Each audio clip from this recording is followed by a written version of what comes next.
All right, folks, what's up? Paul here with a brand new episode of the Paul James Show. And can you tell what I've been doing?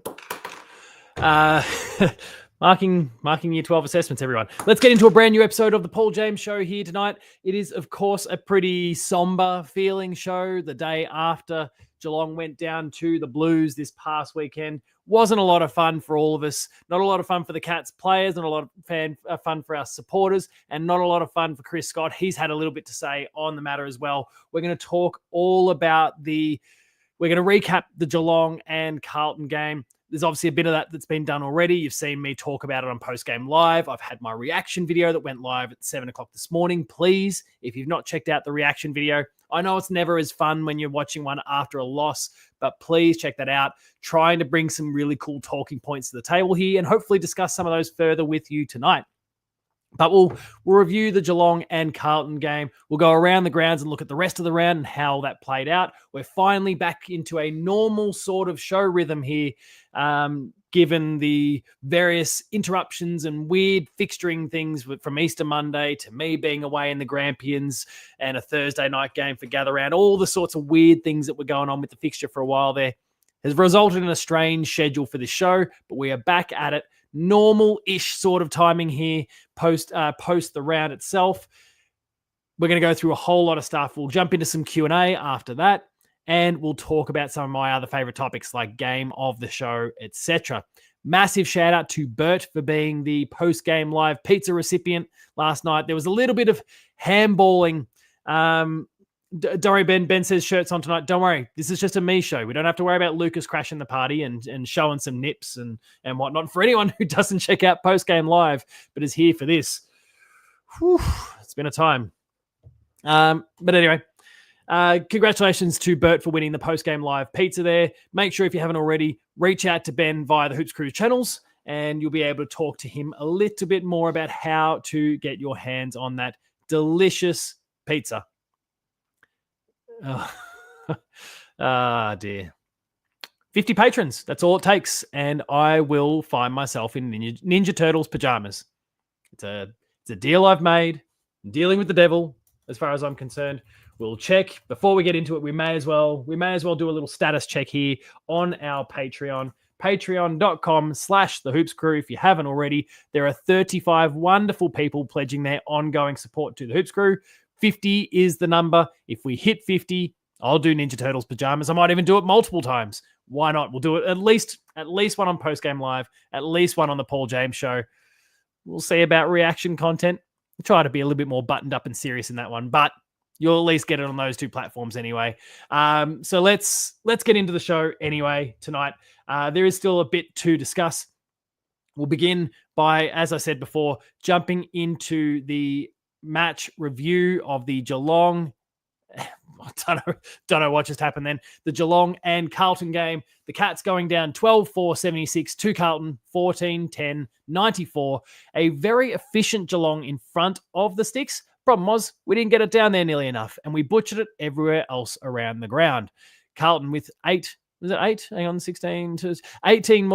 more scoring shots, and were just far more potent around the ground. They really well and truly outplayed Geelong in almost every facet of that game that day, and we deserved to lose.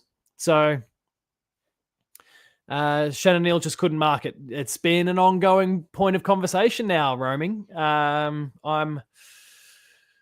was a bit relaxed and laissez-faire about the whole conversation early on, in the first few rounds. But now we're 7 games in, and we should have those sticky hands by this point. He should be settling into the speed of the game and all those sort of things. It's it's a bit disappointing where he's at, but we've got to give him time. And actually, roaming, you do talk about, feeling bad about how young he is. The thing that before we, I guess, really wade into the finer details, and of course, talking about Shannon Neal is one of those things I think we have to talk about a little bit when it comes to this particular match review. But the thing about Shannon Neal, and I think the thing that is getting forgotten, and I think we all slip into it when disappointment kind of takes hold, and it's not something we necessarily had to worry ourselves about back in 2011 when Tom Hawkins was at an even earlier stage a slightly later stage of his career.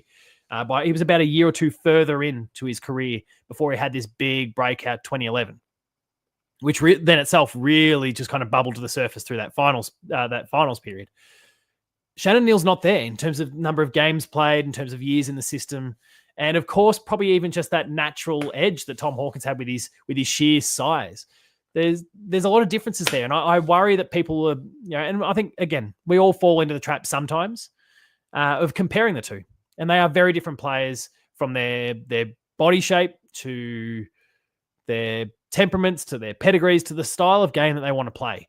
Shannon Neal will get there. It's frustrating in the time being, and I wish he'd just have Travis Cloke's sticky glove that was outlawed because it was cheating, dirty cheating pies. But it'll come.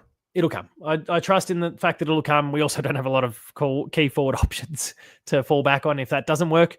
But yeah, as Roaming says, you just really can't compare him to Tom Hawkins. They are totally incomparable. But anyway, let's get into the rest of the game here. The Cats went down by 18 points, as you can see. The Cats were sitting sixth. The Blues 11th. It's been a nice little climb for them that they're on. 67,000, a very disappointing 67,000 people attended this game. I would have expected, I think most people, the AFL certainly expected 80,000 plus once again. And despite the fact that Carlton were giving away $12 tickets, their fans wouldn't show up. Watch them all come out in force next week, because now they suddenly think they're a top 4 contender once again. They're all up and about now. They suddenly believe. They never burnt their scarves. They never threw their memberships in the bin, but now they're all up and about again. And again, thank you to everyone who is contributing here in the chat. Amy, again, we need to be patient. 110%. We need to be patient. Give him time. He will get there. He's got a lot of talent, but he is playing a very different role. And to then Aaron's point, something I've been banging on about for weeks now, Paddy, who's been brilliant in the forward line, has changed the complexion of that forward line entirely, and it's going to take time for people to adjust. The great Jeremy Cameron has had a rough start to the season. He too, I think, is having to learn a little bit about what this forward line looks like when you've got this forward that plays in the most dynamic of ways, like a Paddy Dangerfield. It'll come. But a lot of the issue, as Shadu says, stems from delivery inside forward 50. It's where Mitch Duncan will come in handy, everyone, but we'll talk about that later too.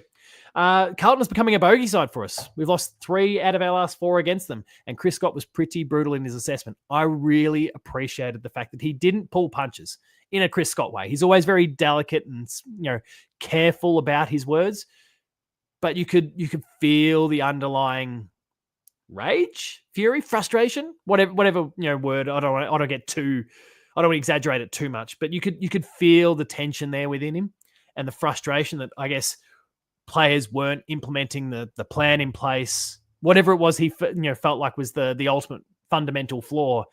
You could feel the frustration. He didn't quite deliver a Ross Lyon spray like we saw this weekend, but the frustration was there. It was justified, and hopefully the Cats return fire next week with a big win against the Pies. But we'll get to that again. Well, we've got another Paul James show to talk all about that game later in the week. We won the clearances. The center clearances. We actually won it. I was stunned. That didn't compute with the eye test. But anyway, it turned out we won that one. Lost the clearances around the ground. It was the reverse of what we're used to in this respect. I was a little bit shocked that actually played out. But I guess that's a credit to them. But the way we're just dumping the ball outside of the center square, there wasn't that link up. There wasn't the cohesion that you want to see from the midfield. And pressure does that. But yeah, the cohesion, I think, the big issue for me. We'll indulge this for a little while because I've seen a very strong sentiment about it online. I've seen it in the post-game live chat. I heard it in the calls through post-game live. I've even, tuned in a little bit to our good friends, over here at the Hoops Crew, Blue Abroad. I've even listened to some of Terry's content, and I've watched, I've seen what people have been saying in the chat, and even Carlton supporters are of the mind that they absolutely benefited from some pretty poor umpiring on different occasions. There's, of course, a Harry Mackay and O'Sheen Mullen tackle that is, I think, one of the big sticking points over this game. But at the end of the day, we didn't really, regardless of the umpires, and there were probably a few goals that Carlton were gifted or opportunities that we were cost, but we didn't deserve to win this game regardless. And I don't think it would have changed the result, even if those decisions were maybe squared up a little bit more. We were thoroughly outplayed. The debut of Ollie Wiltshire, it was something obviously we were all very, very excited for. And then it just didn't really amount to too much. And I'm not saying that he failed to deliver. I think he was, get out. There we go. He, I think, suffered a little bit for the struggles of the team. He was coming in and looking to play a Brian Myers role. Having a shocker, a Brian Myers role here, and be a link up, be that attacking small forward, and then the impotence of the Geelong midfield delivering an inside forward 50 just meant that he couldn't nearly be as effective as he should have been. Really disappointing, because I'm concerned that just through the nature of players rolling back over the next couple of weeks, that he might have gotten his one opportunity for the year, and through no real fault of his own, it didn't go very well. He was then subbed out for Ollie Henry to come back in, who I know has been a big talking point in recent weeks. And there's been a lot of frustration around Ollie Henry, and I've defended him at different stages. And then last week I cooled a little bit on him after a really poor performance against Hawthorn. What I would say right now to everyone watching tonight about Ollie Henry, he came in as the sub. It was a very difficult time of the game for him to enter. He competed fairly well, despite the fact he didn't win the ball a lot. I think he got 2 disposals at the end of the day.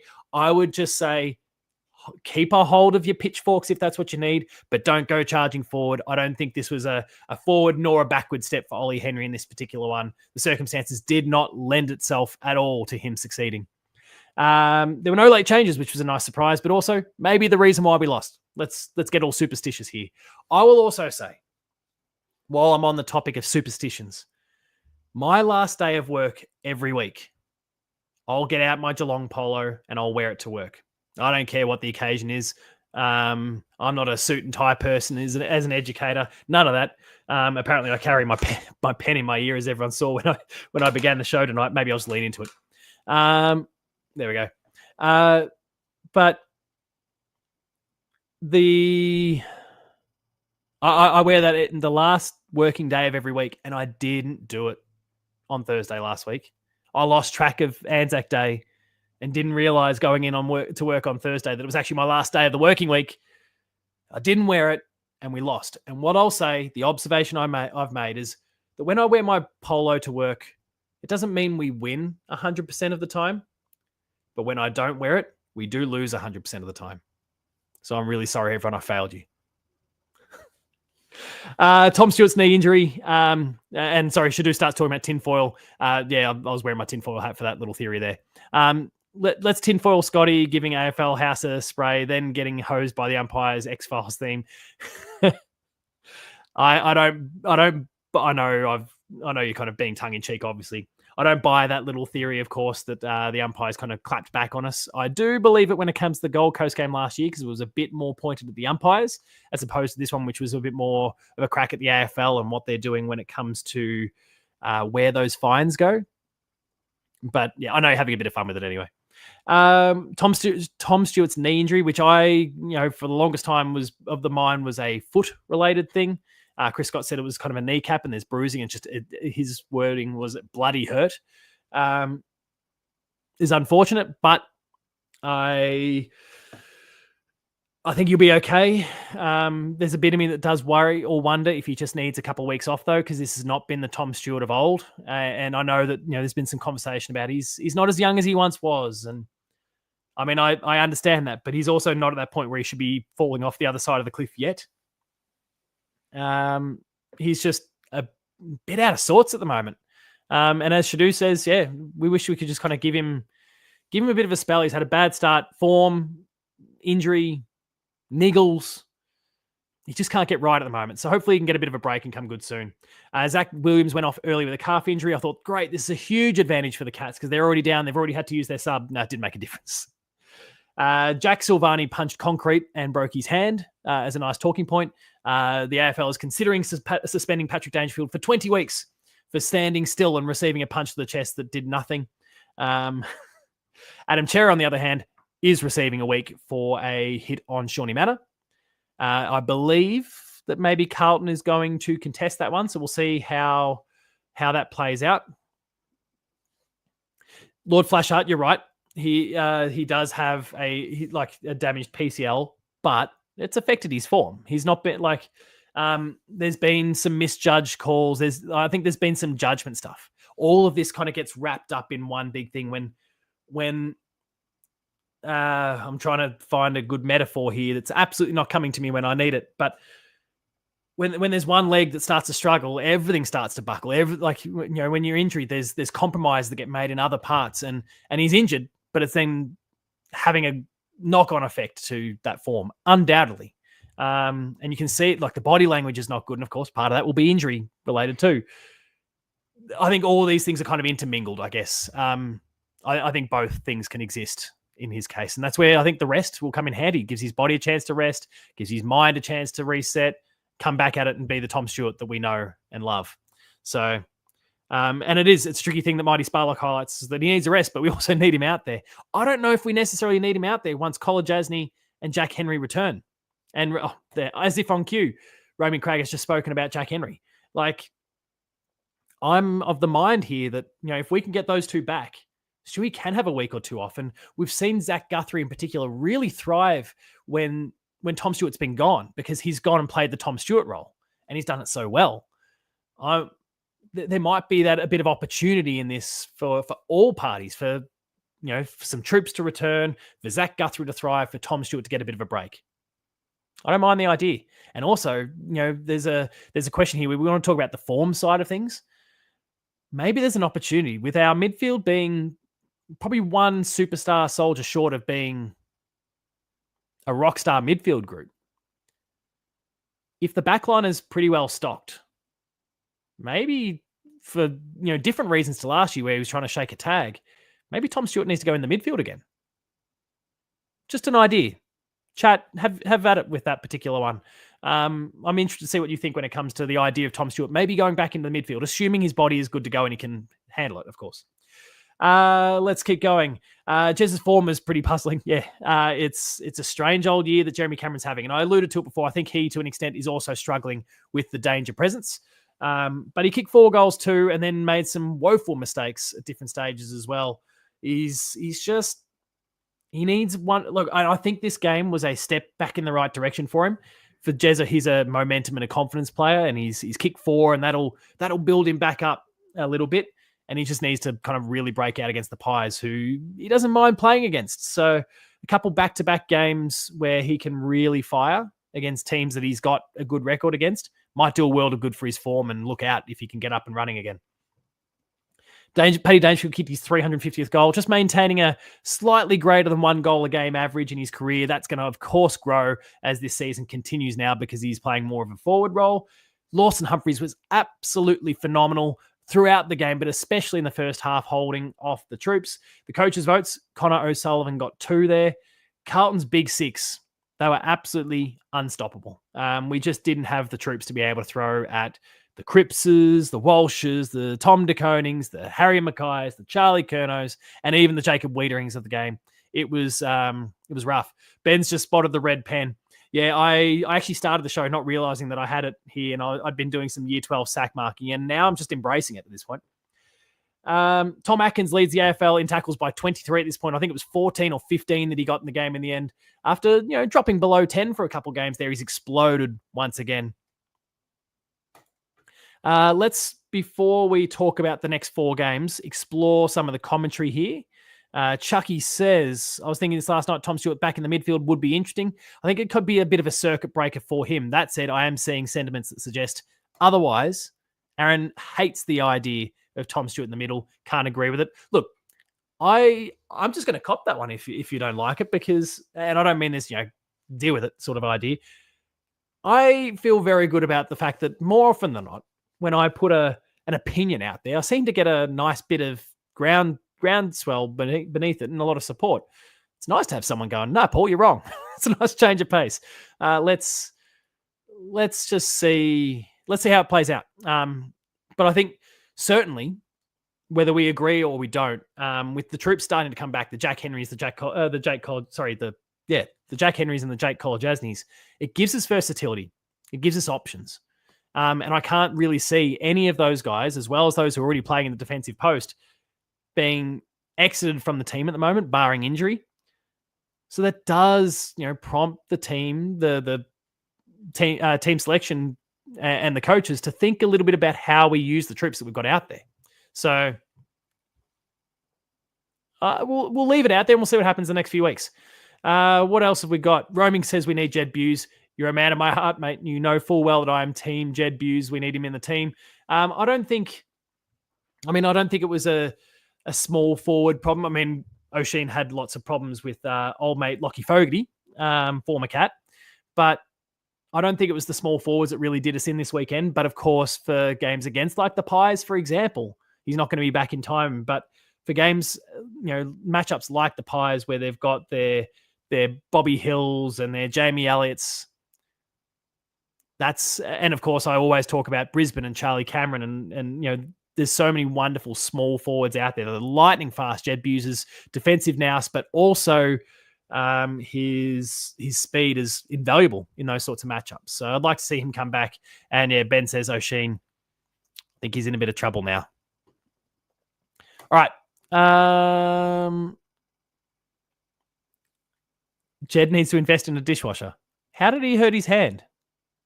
I'm not too familiar with I'm not picking up on the reference here, which is more for me, I guess. Or I'm forgetting something. Did Stanley do okay against TDK? TDK, worried about him for next week. Needs a rest, but I think we can't afford it. I thought he was solid. He didn't win the contest, not by any stretch. And I did have someone actually in the comment section of my match reaction kind of jump on some comments that I made there about Reece Stanley. And look, I haven't watched it back to see if I maybe glazed him a little bit too much in that regard. I was happy with his performance. He competed really hard. He was beaten, but you'd expect that. He's an older bloke now. He's still got his athleticism. He still stretches the ground in some really handy ways. But Tom De Koning is in the form of his life at the moment and is playing like the best ruckman in the competition. So I'm not surprised that that he lost the matchup, but it was pretty solid. And just for some numbers for people here. So Tom De Koning won the hitouts 39-30. But beyond that, 20 disposals, Tom De Koning and a goal. Reece Stanley, 14 disposals. Same number of marks. Pretty similar when it comes to tackles. Reece Stanley, more clearances. People underestimated, I think, the influence of Reece Stanley on this game. It wasn't as great as Tom De Koning, but it was there or thereabouts. I think he's in a pretty good place right now. Is that how he injured the tendon in his hand? He sliced his hand washing dishes. God damn it. Oh, Jed. Jed. That's awful. Roaming says we need TDK. Now, I don't know if you saw, please, people, if you haven't watched the Chris Scott press conference post-game, please do, and just dial into the last 30 seconds where he's asked about Tom De Koning. And look, I am not reading into this to suggest in any way that Geelong thinks they're in the box seat to bring him over to Geelong. Will, of course, always be a chance while we've got Sam. But it was a nice little tongue-in-cheek, he'd be good down in Torquay sort of comment. I really appreciated the way that he delivered. It was good fun.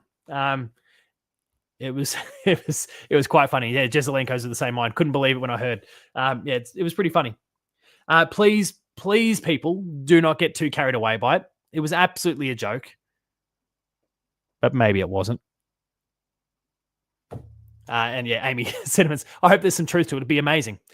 We can't afford top DK. I think we can afford Tom De Koning if we want to.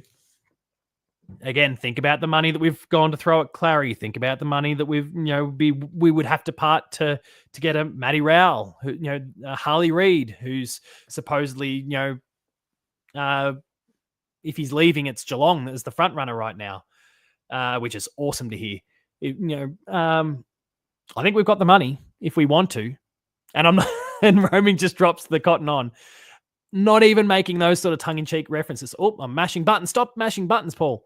I think we can. It's then whether it's the right fit. It's whether it's what he wants to do. Is he playing with your brother probably means there's a bit of a pay cut too.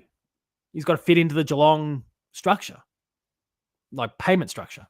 There's options there that I think could work really well for us. So we'll see how it all plays out in that regard. Anyway, As we move away from the match review segment of the show, our next 4 weeks, we've of course discussed the Pies in great lengths already. That is Saturday night. We then played GWS at GMHBA,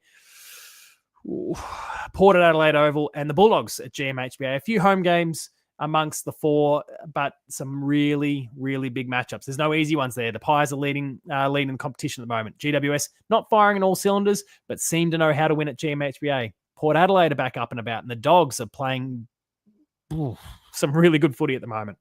So it's dangerous. There's a dangerous few games coming up. No one can resist the lure of Reece Stanley's farm, Mighty Sparlock says 100%. All right, let us continue on with the show here, where we move now to, I'm going to get the wrong graphic appearing for a second. Let me remove from the studio. Show to stage. Boom. Let's look at, oh, come on. Technology is failing me tonight. Let's move across here to the results of the round, the broader round itself. Come on. There we go. We're back. Where, as we can see here, and we've got some little notes that we'll kind of discuss along the way. The D's got up by 20 points against the Tigers. A pretty rubbish game of football, I must say. But of course, what am I looking for? Anzac Day Eve game always presents a really nice spectacle beforehand. That was wonderful. It's something that I've absolutely got to get to at some point. I want to see that live with the horses and the torch and everything. Like, it looks wonderful. Really would like to go and see that as a spectacle. Hopefully when I do, that both teams are in really good form. The Pies smashed the Bombers and probably could have and should have won by more. But anyway, I don't know what that means for us next week. We'll get into some full analysis later in the week once I have some time to stew on it. Freo pulled away from the Crows. The Crows fought back nicely towards the end there.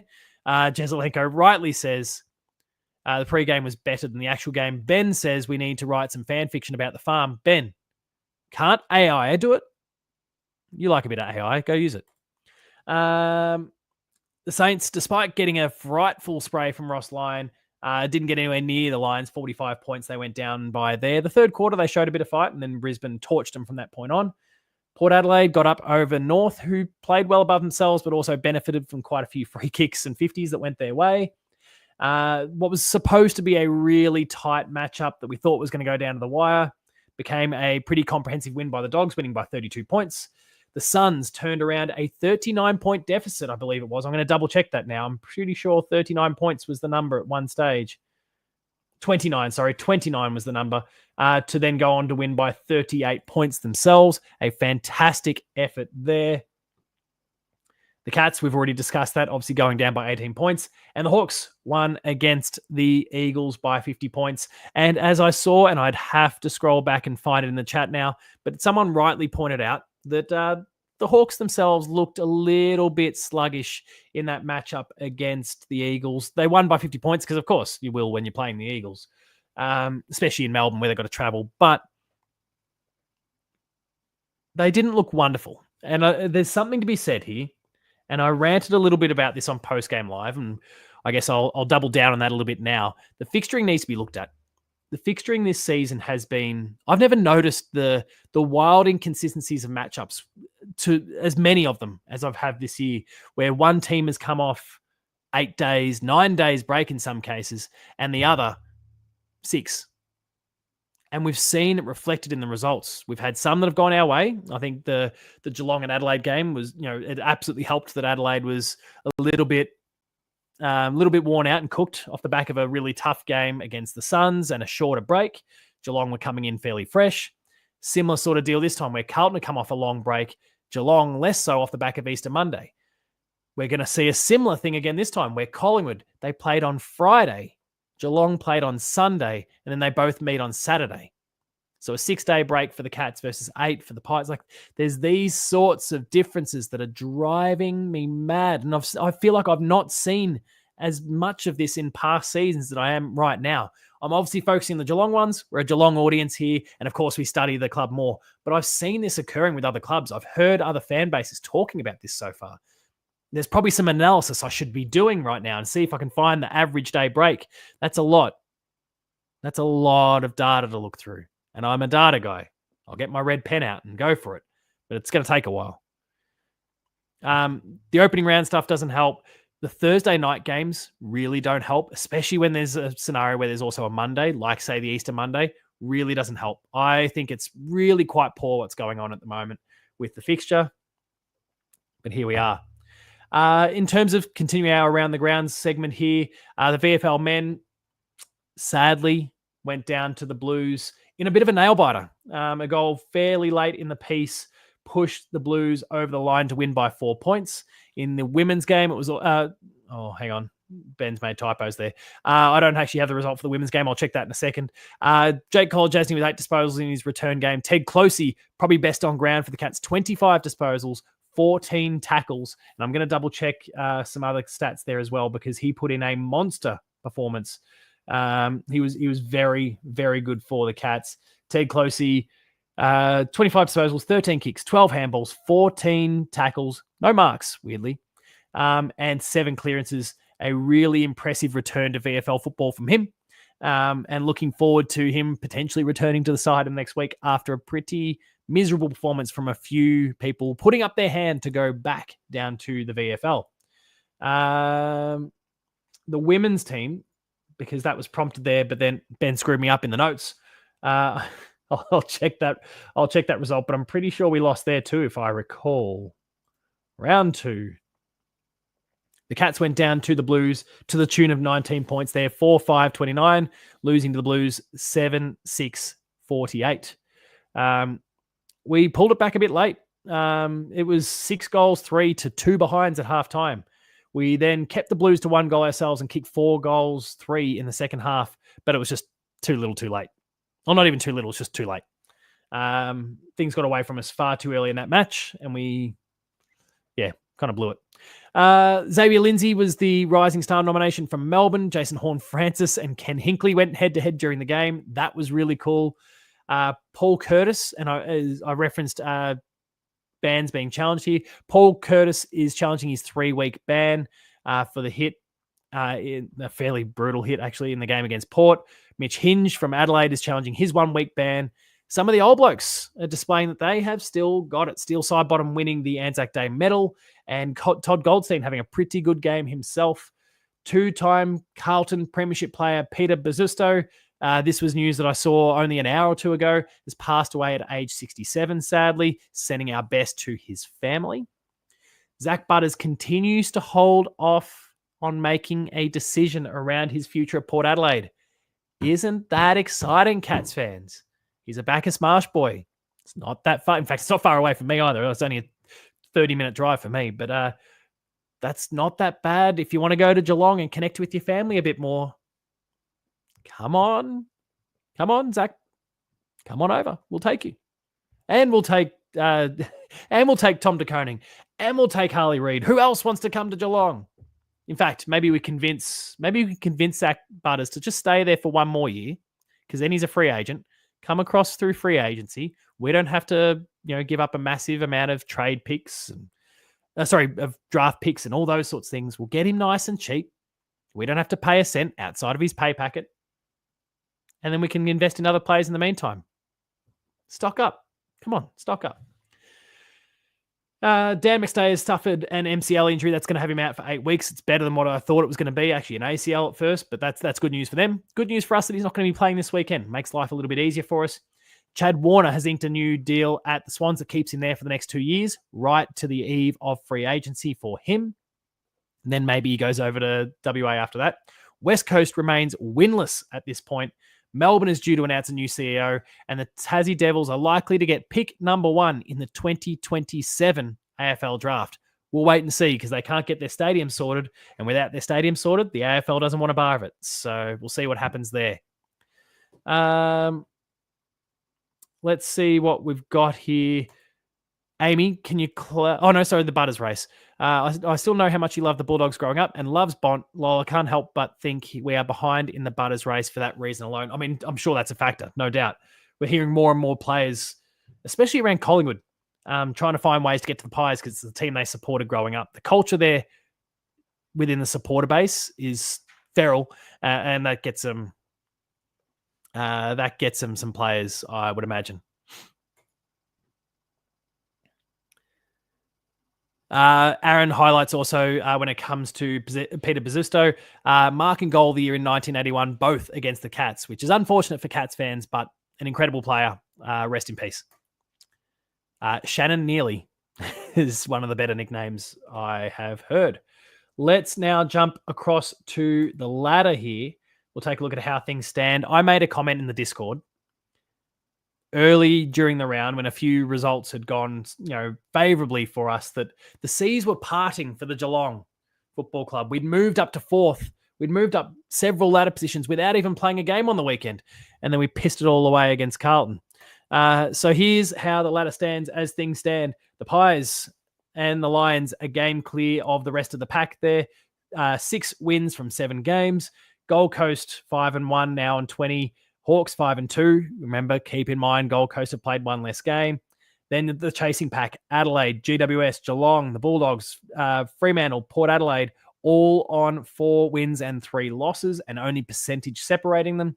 Carlton with a very healthy percentage and some momentum now, 3 wins from 7 games and a percentage of 122. Essendon and St Kilda joining them, but nowhere near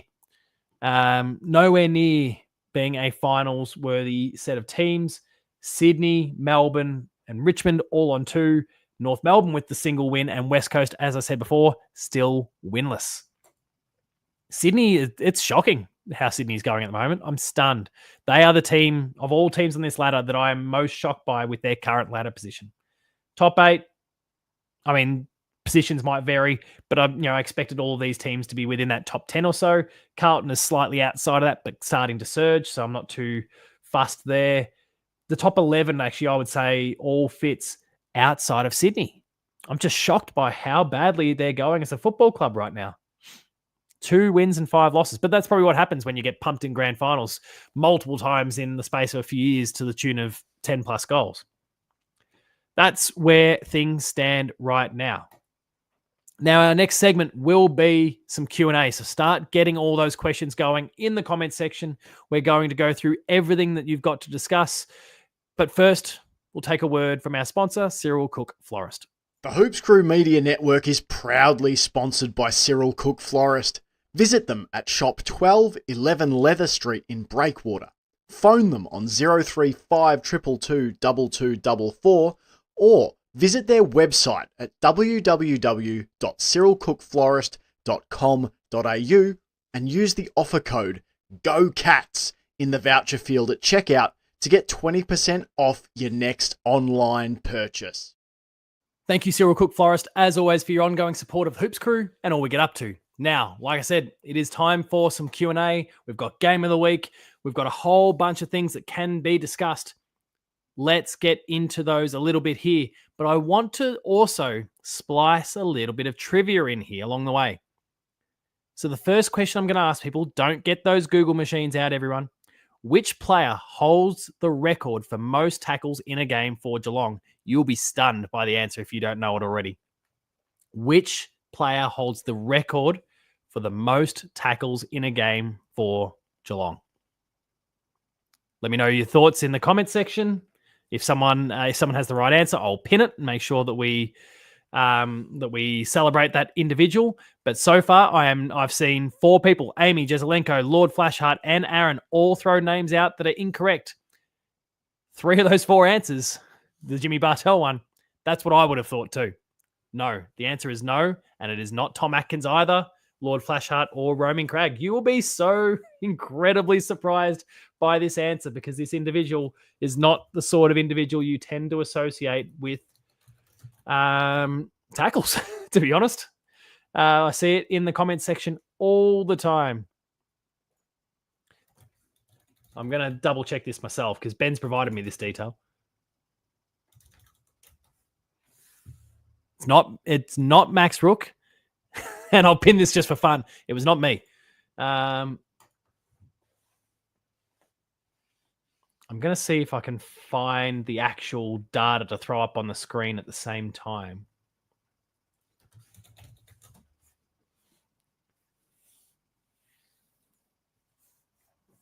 It's not Max Rook. It's not Gary Hocking. Ben, you've come up with a good one to get the ball rolling here.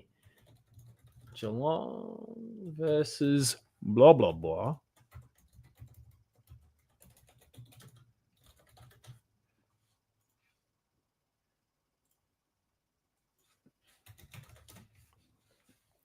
Definitely not Jack Martin. Hasn't played a game yet. Not Stevie J either. Oh, I've got you all. The year. All right, I'll throw you a bone because we are kind of dancing around it. The year was 2017. The year was 2017. And I'm just scrolling through. I am seeing that figure. It is legitimate. The year was 2017. Is not Corey Enright. Is not Paul Chapman. I'll give everyone one more minute, and then I'll let you all tap out, and I'll project the stats sheet from this game because I am stunned that it is legitimate. There it is. Jezelenko has just pulled Mitch Duncan. Mitch Duncan. Let's project it right here and now. That's not the script.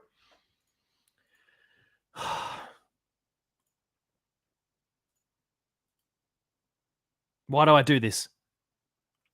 Mitch Duncan. A 31 possession. Oh, come on. A 31 possession, 18 tackle game. 18 tackles. Get that up in you, everyone who's been hanging it on Mitch Duncan and saying he doesn't play competitive football. 18 tackles. That's Ben has begun this with an absolute gem of a stat.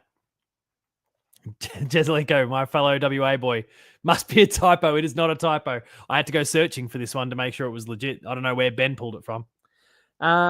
Next up, just while though, and please feel free to throw different questions to conversation there. We can kind of weave those in while we're jumping into some Q&A. I've got two more questions here for everyone.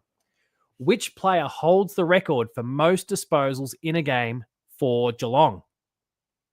Most disposals in a game for Geelong. Now, this one Google can probably answer very quickly, but try to abstain from jumping straight to Google. Just to, as I go and look it up just to confirm it. And again, Aaron nails it. Peter Featherby. The most disposals in the game by a Geelong player, 48, achieved by both Peter Featherby and what Ben failed to deliver here, Peter Featherby in 1981 and Paddy Dangerfield in 2016. But let's pay some more respect to the old bloke who's the game very different then. Paddy Dangerfield got 48, equaling the record in 2016, his debut season for the Cats. Incredible numbers. No, Gary Ablett did not do it, and of course, there's Jimmy Bartell being thrown out there. I love Jimmy Bartell. There's no player in the world that I've loved more than Jimmy Bartell. Let's look up that Paddy Dangerfield game. Dangerfield 48 disposal game. Who was it against? It was against North Melbourne. Surprise, surprise.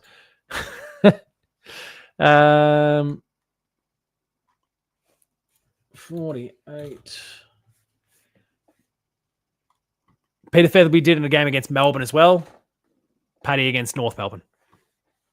Oisin Mullen struggles to get 4.8 disposals a game at the moment and gives away about 4.8 goals a game right now. But Ben's delivered. Ben has delivered here with some excellent pieces of trivia. The question is, where would Jed Buse be in where would Jed Buse be in your top 10 favorite Cats of all time? Of all time. Ben, don't set this to Jed. He's right up there. If there was a starting 23 of my favorite players, Jed Buse would be in it. I don't think he'd be in my top 10 though.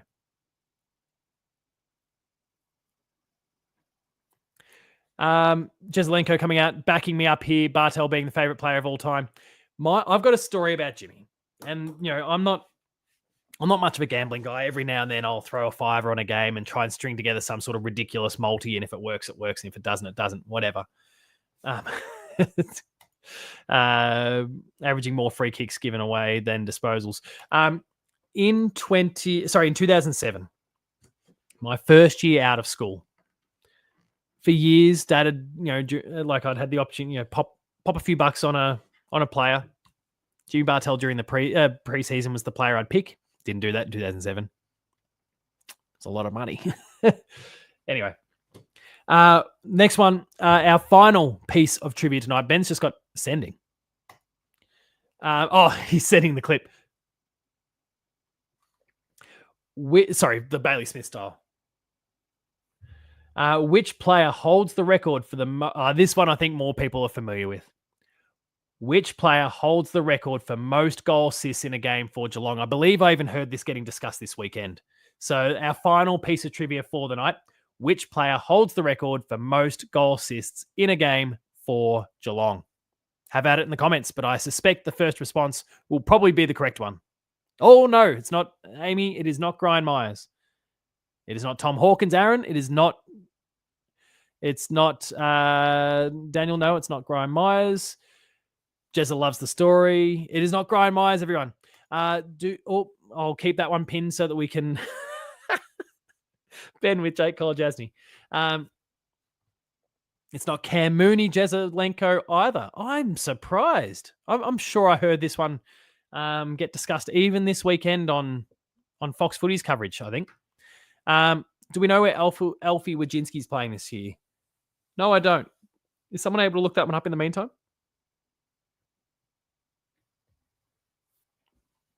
Is it someone? I'd have to check to see which game it came from roaming, but this player absolutely played in that famous Geelong and Melbourne game. Yes. There it is. Jesselenko's just pulled Stevie J. Stevie J is the man who has accomplished the greatest number of goal assists in a game for the Cats with 10. 10 goal assists in a game. And that was the famous the Geelong and Melbourne game. Geelong, let me bring up some figures here because that was a monster performance that put Paul Roos out of a job. No, not Paul Roos out of the job. Who'd we put out of the job that day? Oh, I've forgotten the name now. Either way, 37 goals, 11, 233 to 75, 47. Stats. Steve Johnson. Steve Johnson had 34 disposals, kicked 7 goals, and had 10 goal assists. That is absolutely extraordinary. You may not ever see a statistically better game. Oh, it was the Dean Bailey one. And yes, of course, as Aaron says, rest in peace. Just call him Norm. Just call him Norm. All the way with Stevie J, as Ben says. All right.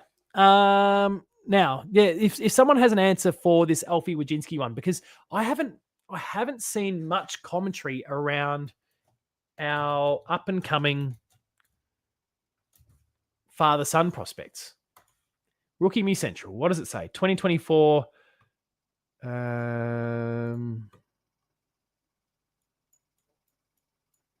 Coates Talent League, 13 kicks, 9 handballs, 22 disposals. That's one game listed there. Play HQ. Give me something here, please.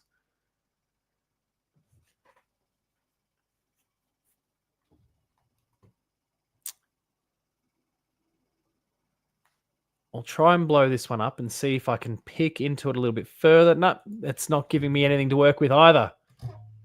But he did play this past weekend. So he's played 2 matches so far. There must have been a bye in the middle there. Round 1 versus Bell Park Reserves. Games played 1. All it tells me here is whether he kicked a goal or not.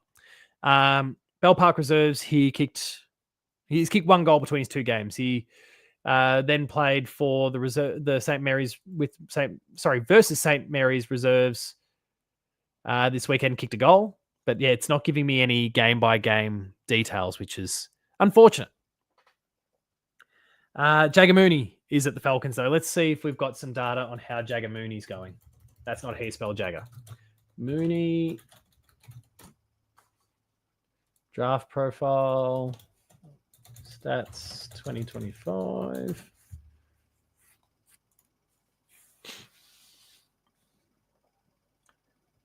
Jagger Mooney, where are you?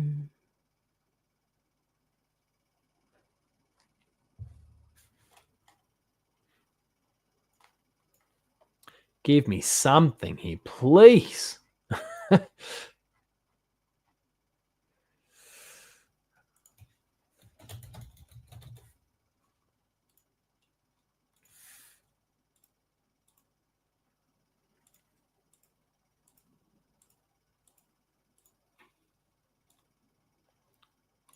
All of the platforms are failing me a little bit, yeah, so far.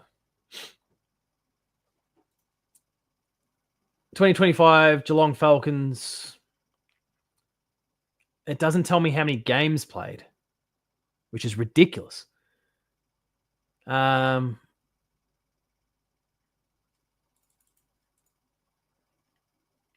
got some averages here. He's averaging 5. Must be, actually. So then, if we no, there's a game set. He's played 3 games. He's averaging 5 kicks, 3.7 handballs, so 8.7 disposals a game, 2.3 marks, 1.3 tackles, 0 goals for Jagger Mooney so far. That's the best I've got in that regard. Has Joey Selwood debuted for the Falcons yet? Give him time. Once he turns 4, he'll be right for it. How old is he now? I don't think he's 4 yet, is he?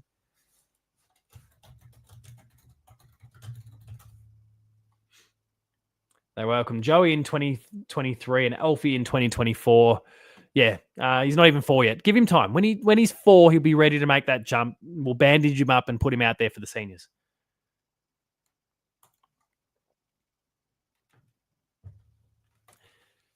It would be a very good video, actually. I just need more data points. That's the thing I think I'm struggling with. Like, even now when I go picking through them, the draft profile, look, it's so early days, which I think means that it's limiting a little bit. But there's just a lack of data out there for some of these Geelong father-son prospects. So Dangerfield's oldest just played his first footy game this weekend. That's a promising sign. I think we can probably put him at full forward then.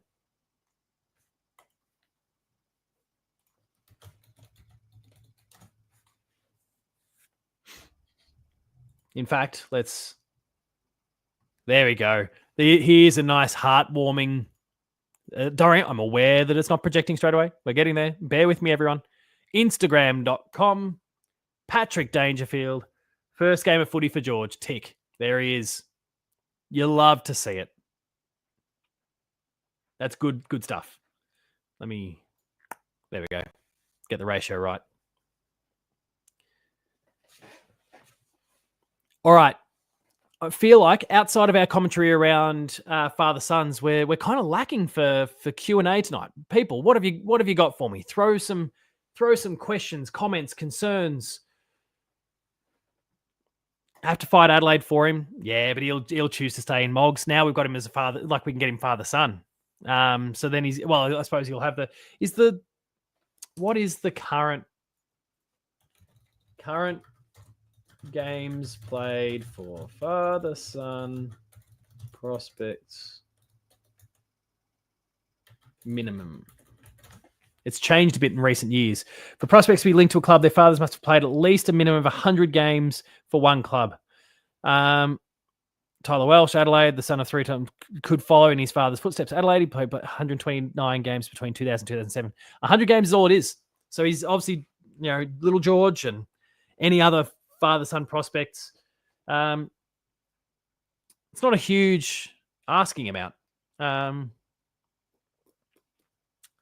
Dangers. The Dangers will stay in Geelong. Don't worry about it. That's easy. Sure thing. Let me see if I can find an article about father-son prospects. AFL draft 2025.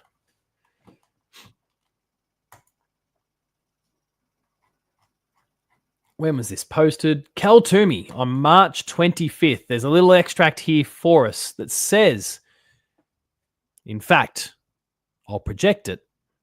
And I know that I'm going to get Danger's Instagram again.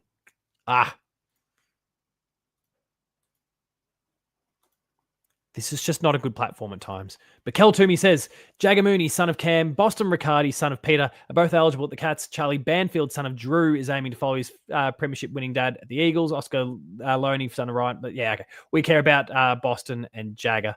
No one's going to leave Moggs Creek. That's right. We don't leave Moggs Creek. That is a huge one. I did actually only first hear about that on the weekend during the Carlton Geelong game. That the DeConing's dad nearly played 100 at the Dogs. God help us if they picked him up. The Dogs are racking up some amazing father-son recruits these days. That would be huge. Danger's building a new house somewhere. Is it in Moggs as well? Surely he's not. After all that effort put into Instagram to get that house up and running, surely he's not building another one already. Aaron, I see your comment in the chat, and you know full well we don't discuss that individual right now.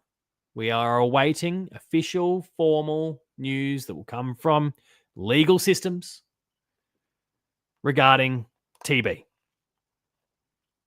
Until then, the only piece of content where we discuss that man is a scratching post video that I posted for patrons. It's still there. Please, people, if you want to hear about that conversation or check out all the other things we do on Patreon, patreon.com/thehoopscrew, the exclusives, the early access content, the extended content is all there for people to check out and plug. Questions, comments, concerns, throw them at me. Otherwise, I've lent in. So the last few weeks, we've had some amazing commentary around my game of the week segment, bringing in some of my video game work into this show. I'm just going to make it game of the show going forward because when Ben does the notes, it's there, and sometimes I use it, sometimes I don't. It's the scheduling's been all over the place for it. We're just going to lean into it. I'm just going to make it every single show. There's going to be a game trail I'm going to wheel out. So I've got one already locked and loaded and prepared. I'm keen to show it off. It's a very exciting one. But I'd love to take on some more Q&A in the meantime. So if you've got anything else, throw those ideas at me and we'll go from there. If you haven't already, I'll use the opportunity to plug the YouTube channel.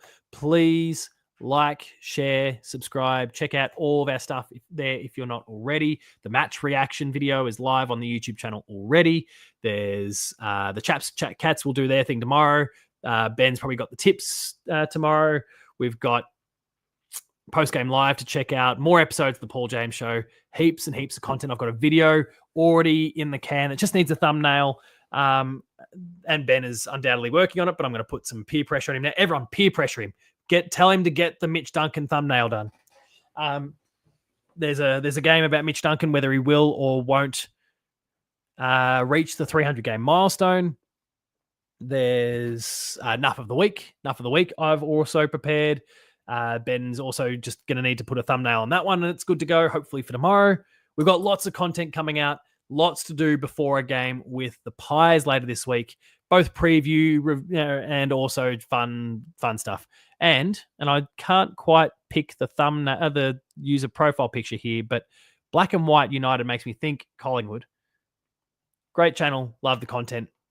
If you're a Pies fan, more than most, thank you, because right now there should be some hostilities and people bouncing, button heads over stuff like this. But lots of respect. Thank you. Jezelenko, we won the centre clearances somehow. Despite all odds, we won the centre clearances. We just couldn't do anything with it. So ridiculous. Did you know is related to a famous gangster who terrorized Sydney in the 1920s? I'll lean into it because we're not talking about the contentious thing. I had no idea. But of course, if I search for that name right now, I'm not going to get what I'm looking for. Daniel Nelson says, what do we do with the Dacos brothers this week? Sabotage their cars on the way in. Nothing disastrous, but just cross some wires. It doesn't start. They can't leave their homes. That's about the only way we can stop Nick Dacos at the moment. because I don't think Tom Atkins is the right fit for that job.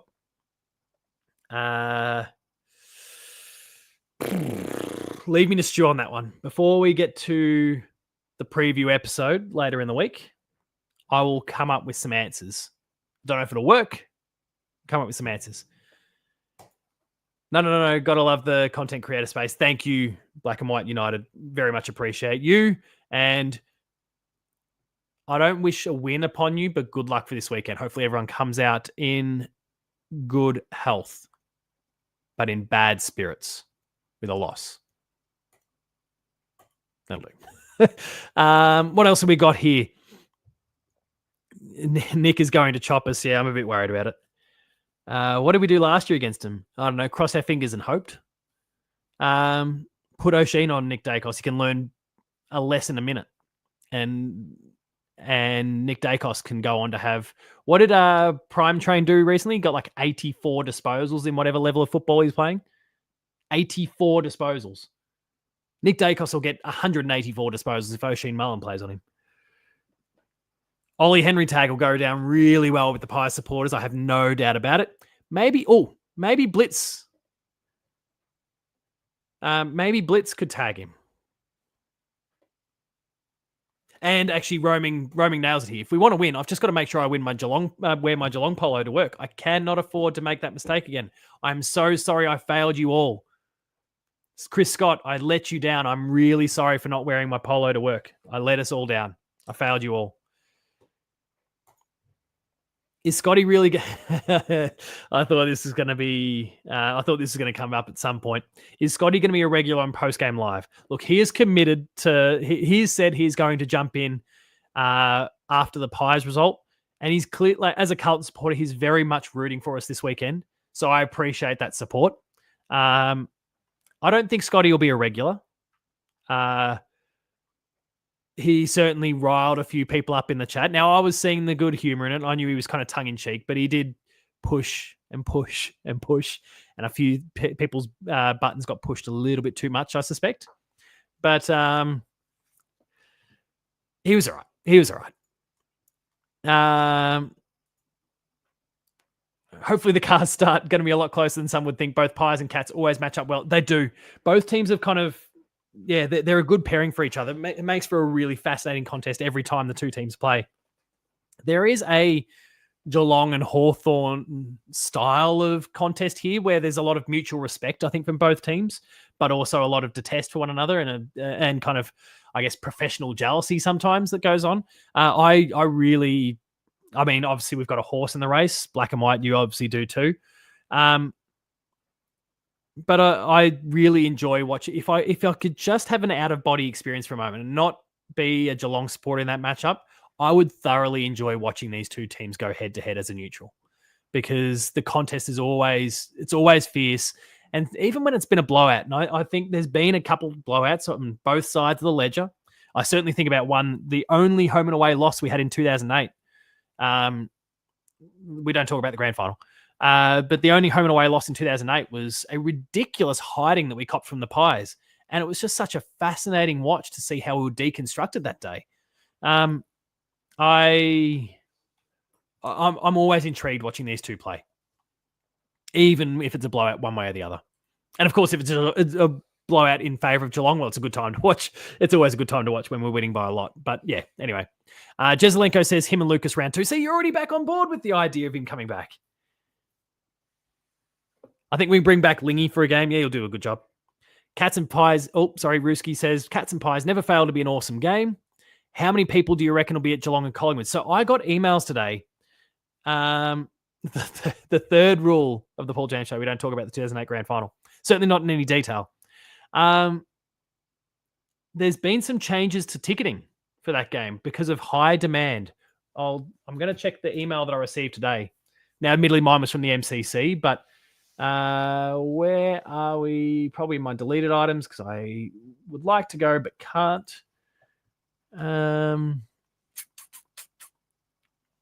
Maybe I need to in trash. I'm going to search for the word Collingwood. No, that didn't work.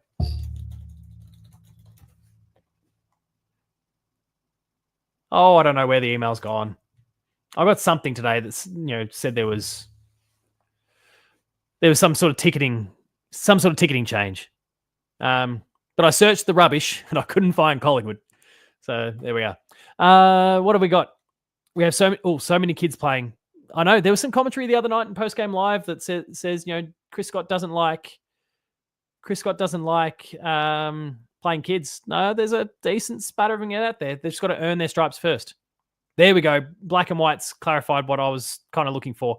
Got a notification today from the AFL saying that all members need to upgrade to a reserve seat. They're expecting 90K. You think it'll be between 82 and 85. I believe it's meant to be, it's not hot, but like sunny, like the conditions are okay on the weekend. So, Black and White, there we go. Ben's dropped a link in there. People, and I haven't met the folks at Black and White United that I'm aware of, but if they are anything like they're projecting themselves in this chat, then we're talking about some wonderful individuals. Go check out Black and White United there on YouTube for a hopefully really balanced conversation about the Pies, the Cats, this matchup between the two of them. Go for it. Go check them out. Send some love to some other content creators who are doing some great stuff and certainly putting a wonderful foot forward here in the chat tonight. We'd love to have you guys. Yes, la-di-da. Me, the MCC member. We'll just nose up in the air and sip some Coke, not wine.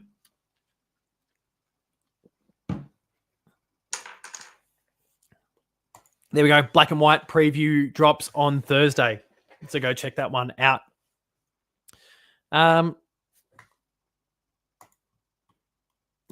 Geelong. Enough said. Geelong. MCC failed to fill the seats at Carlton Geelong game. I mean, absolutely. The Carlton tried to give away $12 tickets and they still couldn't. They still couldn't get the crowd over 67,000. That shows how little the Carlton fans believed in them going into this game, but that'll change a bit now. Mate, I wanted to leave work at midday today. I was done. Absolutely fed up. I am working with some dead set wankers, and I am not talking about the employees. And if any of those wankers happen to be watching live right now, we'll discuss this tomorrow. And then you'll do some math for me, damn it. Yeah, that's like, no, we trust them the whole time. We didn't burn our scars. We didn't throw out our memberships. We didn't call for Vossi's head. Speaking of wankers. All right. Let's see. Sunday 3:20 is a bad time slot. Yeah, it's not great. Make them watch Teenage Mutant Ninja Turtles videos. I'll lean into as much Ninja Turtles paraphernalia as you like as soon as we have, come on, 50 patrons of the Hoops Crew. View as, hang on. How can I project this? We'll just log out for a moment. That'll do nicely. And then Ben will get upset because I'll have to...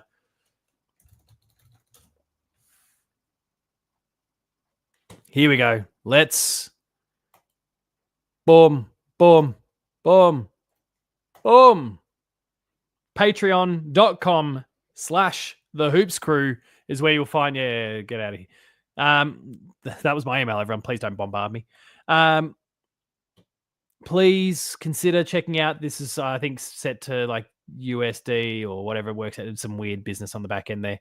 But we've got heaps and heaps of content there. There's links, obviously, to things that are public, like post-game live. There's previews. My scratching post video where I've spoken about Ollie Henry's form.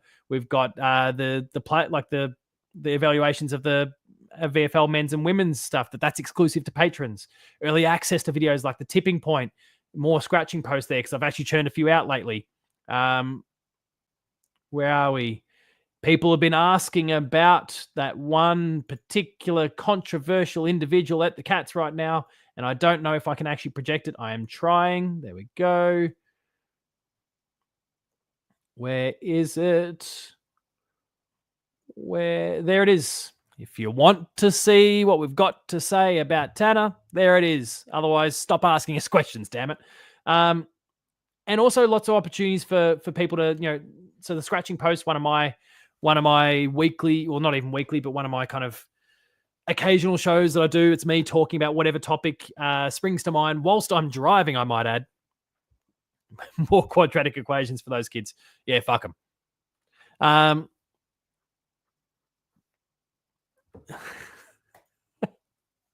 I won't. I don't like maths. I'm good at it. I teach it well. I'm not good. I don't like it.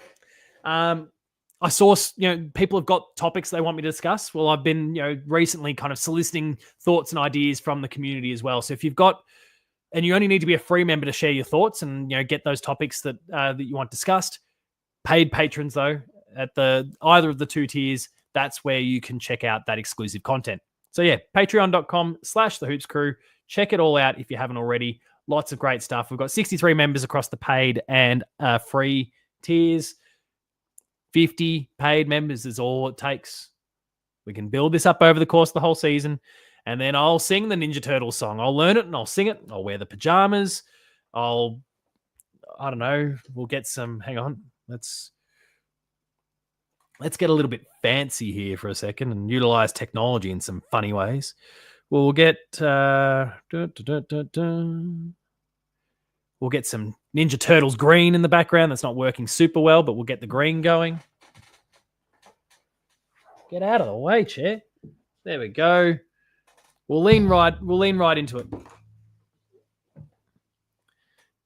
Don't worry, Aaron. Totally understand the thing. Socials, thankfully, it's if you're not familiar with Patreon, it's essentially just a subscription service. Once you're on, the content will just get emailed to you, so you don't have to worry about social media or any of those sorts of things. You just jump on. Like I said, there's the join for free, but then if you like it, there's the different tiers. Sign up. And if you like what's there, and the content will just get delivered to you as soon as there's a video that goes live, it'll automatically pop up in your inbox, which is a nice reminder if people are worried about missing content, whether it's the chaps, myself, Ben, it's all there. So patreon.com/thehoopscrew. And yeah, it's a great little platform that I've been using well before even partnering up with Ben and the chaps for the hoops. So that's that one. But definitely no reason to apologize. I understand it's one of those really intriguing topics right now. All right. The questions do seem to have slowed down for the night. So we're going to indulge my other great love in the world, besides my family and football. That is, of course, video games. And like I said, game of the week is now becoming game of the show. I'm just going to do it every single time I get a chance at this point. There was a very popular game in the year 2006 called The Elder Scrolls 4 Oblivion. It won Game of the Year awards left, right, and center. And then for months, rumors had been swirling that a remake of the game was coming. And I had confirmation a few months out that the remake was in fact coming, but no one could tell me when. And then they stealth dropped it. Massive credit to Microsoft, who these days owns Bethesda, the publisher responsible for it. They dropped out of nowhere The Elder Scrolls 4 Remastered, which is very much a remake. Last week, it's out now. People can just go pick it up.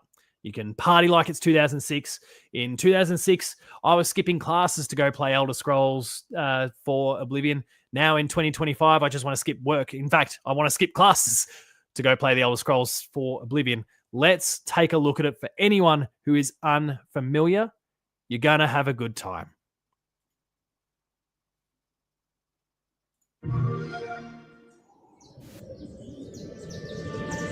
I was born 87 years ago. But for all these years, I've never been the ruler of my own dreams. This is the 27th of last seed, the year of Akan. Let's get that 4K going. Tosh 433. These are the closing days of the third era and the final hours of my life. I have seen the gates of oblivion, beyond which no waking eye may see.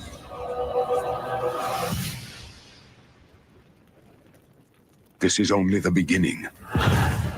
Worse is yet to come. Looks clear.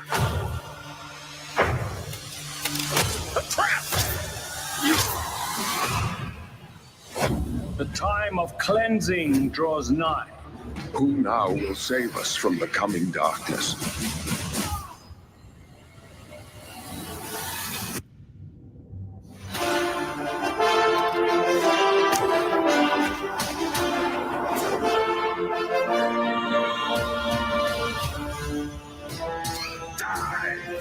Here you must find your own path. Remember the Emperor!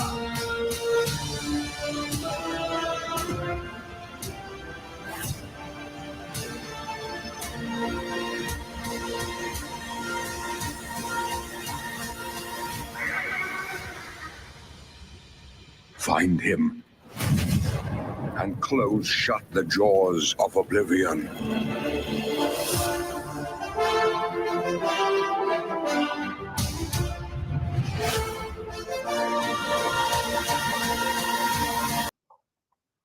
They let you have horse armor in 2025. It's like one of the oldest references in video games these days. The DLC for horse armor. It was like controversial and revolutionary, and they're doing it again in 2 decades later. Daniel asked if I'm a Halo fan. Yeah, I'm a Halo fan. I don't mind it. I'm looking forward to playing it on PlayStation in a few months. The wheels have fallen off over at Microsoft and Xbox, and they're putting everything out everywhere. I look forward to playing Halo imminently on PlayStation. It cannot be much. It can't be far away now.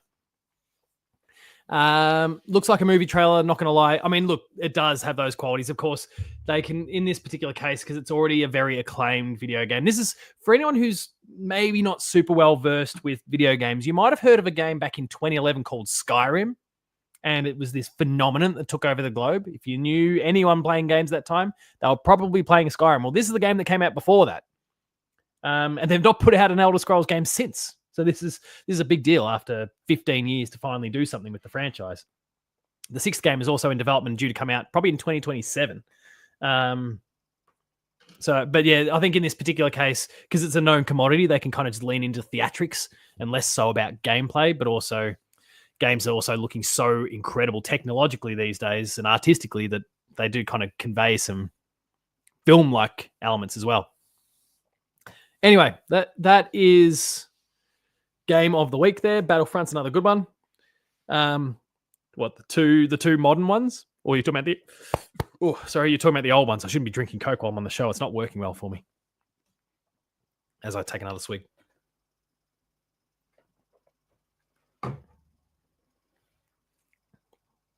Before we wrap up, please, if you've got any other thoughts, let me know what you've got. I'm keen to discuss whatever topics are on the mind. Otherwise, we will start to wrap this one up. I do have a little bit more, as everyone saw with the pen, I've got a little bit more Year 12 sack marking to do.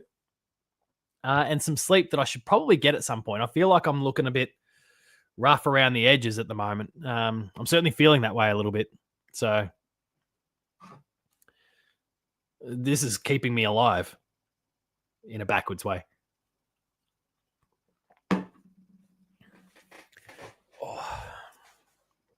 All right. Any final questions, comments, concerns from you, the community, before we wrap things up for the night? It's been a pleasure to chat to you all, as always. I need to log myself back into the Patreon now. That's going to upset Ben.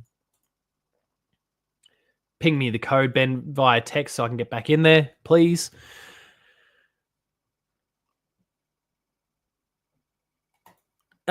Looking like how we played yesterday. Yeah, far too pale and disheveled and shit. Roaming says we need to win this week. We absolutely do. And I highlighted that next month of football, obviously, before. It's going to be 4 pretty tough weeks, as we said. So it's Collingwood, GWS, Port, and who did I say the last one was? Let me bring up those show notes. And the Bulldogs. Like they're 4 really tough opponents. I'd love to get at least 2 out of 4, but maybe even 3. 4 would be a gift from heaven, some manna from heaven. But thanks, Daniel, for dropping the dogs in there. Yeah, the lack of sleep and constant work is starting to get to me. What are we? It's round 7. Oh my god. You're watching someone give up on life on stream. I'm kidding. Thank you, Jezza. Very much appreciate it. Not appreciating the Ninja Turtles, but anyway. All right, we'll wrap things up there. Thank you all for having tuned in once again tonight. This show has been stretched a long way in the end. We've really dragged that one out through a lot of really awesome fun through the Q&A. So thank you all for jumping into that segment and sharing your thoughts through the match review and the Around the Grounds. We'll return for the Paul James Show later in the week, where we'll preview the Geelong and Collingwood game. The Chaps will do their thing at 6 o'clock tomorrow. That will drop. So please, 24 will be here soon. And then we'll be on our way to a grand final, and we'll add another month to it. But we'll get there.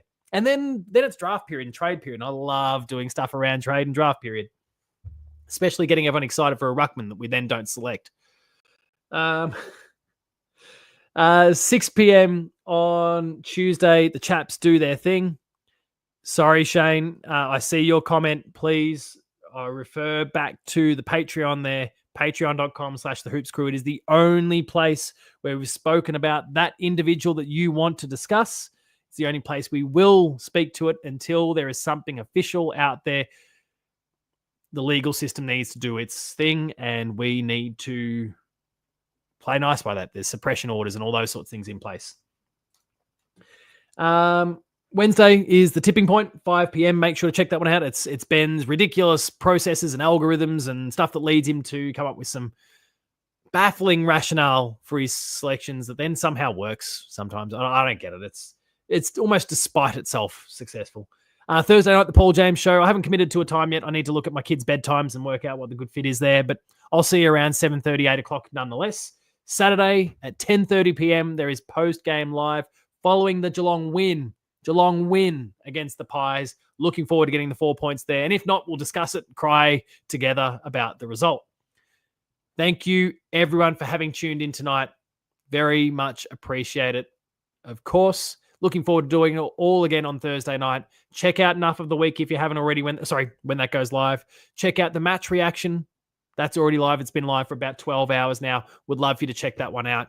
It's certainly one of our premium pieces of content there in terms of analysis and those sorts of things. Check out the Chaps Chat Cats and their review, because Jake does some phenomenal work with his early words. The way he's been spinning some amazing little soliloquies lately has been great. Check all that out as well. Awesome content everywhere you look on the Hoops Crew. Thank you all for consuming it and being a part of what we're trying to grow. Until next time, remain Geelong strong, everyone. Thank you very much for watching. I'll see you later.